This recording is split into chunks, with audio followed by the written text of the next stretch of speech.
तो hello guys, welcome to tech का ज्ञान। आज हम बात करेंगे हार्डवेयर वर्चुअलाइजेशन की। ये काम आती है ब्लू स्टैक में, और ब्लू स्टैक काम आता है उन लोगों के जिनके पास फोन नहीं है। तो जिनके पास फोन नहीं होता है एंड्रॉयड के लिए, उनके पास लैपटॉप में वो अपना एंड्रॉयड का जो सा है वो उसका सेम बेनिफिट ले सकते हैं एंड्रॉयड फोन को, यानी कि आप विदाउट खरीदे आप अपने कंप्यूटर पे चला सकते हैं। ब्लू स्टैक ना ही आपको सिर्फ एंड्रॉयड की फीलिंग देता है, बल्कि एक बड़ी स्क्रीन पे गेमिंग का बेस्ट एक्सपीरियंस भी देता है। तो जैसे कि आप जानते ही हैं कि लैपटॉप अक्सर जो से है वो बेस्ट गेमिंग के लिए जाने जाते हैं। लैपटॉप जो से गेमिंग करते हैं वो मोबाइल से कुछ कहीं गुना बढ़िया होती है।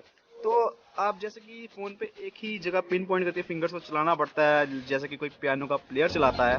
तो इस सब के एक्सपीरियंस से आपको बढ़कर एक्सपीरियंस देने के लिए ब्लू स्टैक नाम का सॉफ्टवेयर मार्केट में उपलब्ध है। तो इस ब्लू स्टैक सॉफ्टवेयर से बेसिकली आप जो सा है बड़ी स्क्रीन पे एक तो गेमिंग का आनंद ले सकते हैं। सॉफ्टवेयर जो है वो अपने कंप्यूटर में डायरेक्टली चला सकते हैं विदाउट एनी यूएसबी केबल। और सबसे बड़ी बात, आपको ना ही किसी फ़ोन या किसी टैबलेट की ज़रूरत है। आप सीधा जाके अपने फ़ोन पे ही, अपने कंप्यूटर पे ही एंड्रॉयड का फीलिंग ले सकते हैं। अब बात करते हैं ब्लू स्टैक के एक और फीचर की। तो उस फीचर में बात करना चाहूँगा ब्लू स्टैक की मेमोरी की। तो ब्लू स्टैक में इतनी ही मेमोरी होती है जितनी आपके लैपटॉप में होती है। ये कोई लिमिटेड मेमोरी नहीं होती जैसे कि फ़ोन में होती है। तो आप बेसिकली जो सा है बिल्कुल एक एंड्रॉयड फ़ोन की फीलिंग से आप चला सकते हैं अपने लैपटॉप पे एक एंड्रॉयड वर्जन, जो कि जिसका नाम होगा ब्लू स्टैक। तो बेसिकली आप देख सकते हैं ब्लू स्टैक का लोगो जो सा है वो कुछ इस तरीके का होता है।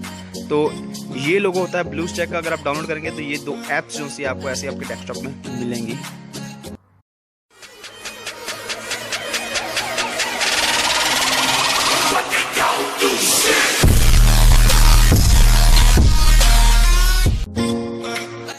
तो हमने बहुत बात कर ली गाइस ब्लू स्टैक की। तो अब अपनी वीडियो को लेके चलते हैं हार्डवेयर वर्चुअलाइजेशन की। और जैसा कि आपने टाइटल में देखा ही होगा, हार्डवेयर वर्चुअलाइजेशन कैसे ऑन करना है। पहली बात करते हैं हार्डवेयर वर्चुअलाइजेशन है क्या है। तो गाइस, हार्डवेयर वर्चुअलाइजेशन जो एक फीचर है ब्लू स्टैक नहीं, बल्कि ये आपके पूरे लैपटॉप के गेमिंग एक्सपीरियंस को भी चेंज कर सकता है। इससे जो सी गेम्स और एप्स हैं वो बहुत ही स्मूथ चलती हैं पूरे लैपटॉप में या आपकी नोटबुक या आपके पीसी में। तो आप देख सकते हैं यहाँ पे, अगर मैं ब्लू स्टैक को ऑन करूँ तो ब्लू स्टैक खोलने के बाद में आप यहाँ पे देखेंगे कि यहाँ पे लिखा हुआ है मेरा इनेबल हार्डवेयर असिस्टेड वर्चुअलाइजेशन। तो यहाँ पे ये प्रॉब्लम आ गई है एक ब्लू स्टैक चलाने में। तो ये मेरे बहुत ही भाई बहनों सबको प्रॉब्लम आती होगी चलाने में। बट इसका एक बेनिफिट भी है। बेनिफिट ये है कि इससे आपकी ऐप जो है वो बिल्कुल स्मूथली चलती है आपके लैपटॉप पर। तो अब हम देखते हैं कि इसको वर्चुअलाइजेशन को ऑन कैसे करेंगे। तो सबसे पहला स्टेप है अपना CMD पे आपको जाना पड़ेगा। CMD को जाने के लिए आपको विंडो में जाके सर्च मारनी पड़ेगी CMD। तो मैं विंडोज 10 यूज़ कर रहा हूँ, आप इस बात का ध्यान रखिएगा। विंडोज 10 में आपको जो सा है यहाँ पे एक कमांड भरनी होगी जिसका नाम है systeminfo.exe।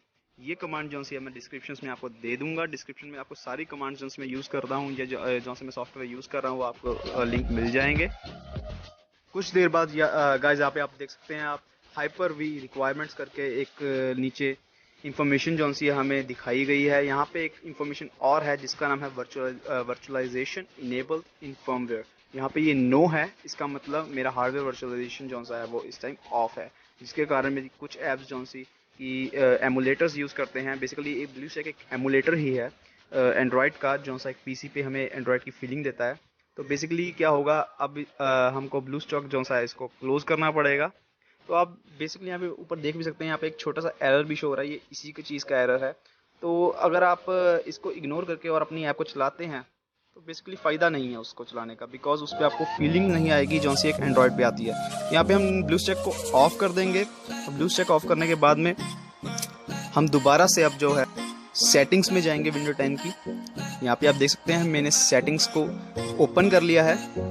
तो यहाँ पे आप देख सकते हैं सेटिंग्स यहाँ पे शो हो रही हैं। और सेटिंग्स में अगर आप देखें तो यहाँ पे एक सिक्योरिटी अपडेट एंड सिक्योरिटी करके कोई सेटिंग्स हैं, उसको हमने क्लिक करना है। तो क्लिक करने के बाद में बेसिकली आपको करना क्या है, इसके ओपन होने के बाद में लेफ्ट साइड पे आपको एक रिकवरी पैनल मिल जाएगा। रिकवरी पैनल में आपको फिर से क्लिक करना होगा और उसके बाद में आपको एडवांस सेटअप का मेन स्क्रीन पे जो सा है ऑप्शन मिल जाएगा, उसके नीचे लिखा होगा रीस्टार्ट नाउ। तो बेसिकली आपको रीस्टार्ट नाउ पे क्लिक करना होगा। तो मैं यहाँ पे क्लिक करूंगा, बट मैं अपना कैमरा जो सा है उसको थोड़ा सा चेंज कर दूंगा। तो गाइस बेसिकली आप यहाँ पे देख सकते हैं रीस्टार्ट नाउ का ऑप्शन है, इसको मैं क्लिक कर देता हूँ। तो जो सा लैपटॉप मेरा है वो अभी रीस्टार्ट हो रहा है और रीस्टार्ट होके सीधा जो सा है वो बायोस में जो सा मेरा एक ऑप्शन होती है विंडोज 10 का बायोस है उसमें ले जाएगा। यहाँ पे एक ऑप्शन है ट्रबल शूट करके, तो ट्रबल शूट ऑप्शन को आपको क्लिक करना पड़ेगा, देन एडवांस ऑप्शन में क्लिक करना पड़ेगा। एंड एडवांस ऑप्शन में क्लिक करने के बाद में आपको यहाँ पे UEFI फर्मवेयर सेटिंग्स करके एक ऑप्शन है, उसको क्लिक करना होगा। गाइस UEFI फर्मवेयर सेटिंग्स, इसको क्लिक करिएगा। क्लिक करने के बाद में इसको फिर से रीस्टार्ट कर दीजिएगा। इससे बेसिकली होगा क्या, आपका जो सा लैपटॉप है वो सीधा आपको पहले ऑप्शंस पूछेगा कि आपको किस में बूट करना है। तो यहाँ से आपको बायोस में सेटअप में जो सा जाना पड़ेगा। मेरा HP का जो सा बायोस है ये F10 से खुलता है। तो आप देख सकते हैं यहाँ पे एक अंदर फिर से ऑप्शन होगी सिस्टम कॉन्फ़िगरेशन। डिफरेंट लैपटॉप्स की डिफरेंट कॉन्फ़िगरेशंस होगी, तो आप उसी हिसाब से अपने पहले नेट पे सर्च कर लीजिएगा और फिर इसको देखिएगा। तो यहाँ पे टेक्नोलॉजी आप देख सकते हैं वर्चुअलाइजेशन टेक्नोलॉजी, ये मेरी डिसेबल्ड है, तो इसको मैं इनेबल कर दूंगा। इनेबल करते ही मेरी हार्डवेयर वर्चुअलाइजेशन जो सी है वो ऑन हो जाएगी। तो यहाँ पे मैं इसको इनेबल कर देता हूँ और अब मैं सेव एंड एग्जिट कर दूंगा F10 दबा के फिर से। तो यहाँ पे मैंने एग्जिट कर दिया गाइस, दोबारा से अपनी होम स्क्रीन पे आ गया हूँ। आपको मैं चेक करवाऊंगा दोबारा से कि अभी जो सा मेरा हार्डवेयर वर्चुअलाइजेशन है जो पहले इनेबल्ड नहीं था, जो पहले नो की ऑप्शन आ रही थी हाइपर-वी रिक्वायरमेंट्स में, अब वो येस है कि नहीं। यहाँ पे हम फिर से वही कमांड भरेंगे systeminfo.exe। कमांड्स आपको सारी और सॉफ्टवेयर सारे आपको डिस्क्रिप्शन में मिल जाएंगे। तो गाइस इस चैनल को सब्सक्राइब कीजिएगा, लाइक भी कीजिएगा अगर आपको किसी भी तरीके से इस वीडियो ने हेल्प की हो। सो गाइस आप यहाँ पे चेक कर सकते हैं वर्चुअलाइजेशन जो है वो इनेबल हो चुकी है, पहले ये नो था अब ये येस हो चुकी है। तो अब जो दोबारा से हम ब्लूस्टैक को ओपन करेंगे और देखेंगे कि ब्लूस्टैक चलता है कि नहीं। तो गाइस आइए चलिए हम ब्लूस्टैक की ओर चल पड़ते हैं। यहाँ पे ब्लूस्टैक सॉफ्टवेयर इसको मैं ओपन कर लूँगा। अब ब्लूस्टैक गाइस जो है वो ओपन हो रहा है और ओपन होने के बाद में आप यहाँ पे देख सकते हैं ऊपर कोई एरर का मैसेज भी नहीं है। तो अब आपको ब्लूस्टैक का एक्सपीरियंस बिल्कुल नेचुरल एंड फ्लुएंट मिलेगा, लाइक किसी एंड्रॉयड फ़ोन की तरह। तो आप यहाँ पे देख सकते हैं कोई एरर का मैसेज नहीं है, तो हमारी प्रॉब्लम जो है वो सॉल्व हो चुकी है। कोई भी सॉफ्टवेयर जिसको हार्डवेयर वर्चुअलाइजेशन की ज़रूरत होती है, कोई बेसिकली ये एमुलेटर्स को ही ज़रूरत पड़ती है, तो वो अब चलेंगे फ्लुएंटली। Thank you guys.